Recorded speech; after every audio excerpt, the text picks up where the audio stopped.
pangatlong attempt nyo. Medyo yun nga, wala si Jason, then lalong lumalim yung Ginebra. So medyo may adversity kayo kahit sa ano to. Yun yung maganda eh. Yung may adversity, may hurdle kayo, may disadvantages kayo na nangyayari sa team nyo. Pero the eagerness, the desire naman ng mga player at saka coaches, lalo sa management, nandun naman.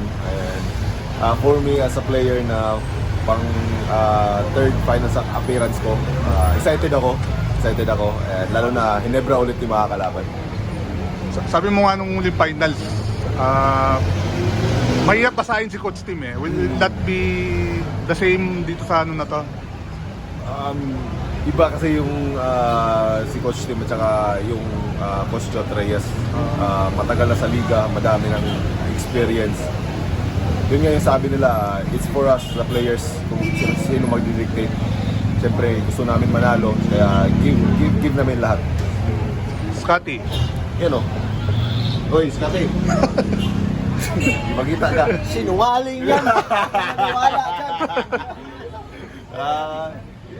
One of our best friend, 5 kami yan. Ako, Scotty, CJ, si Carl, sa Gilas pa namin. So, nandun yung bonding namin, pero that's outside basketball. Pero pag sa loob ng court, alam naman namin kung paano kami maglaro sa isa. We're giving it all naman sa loob ng court para sa pamilya namin, para sa mga fans, kaya para sa PBA.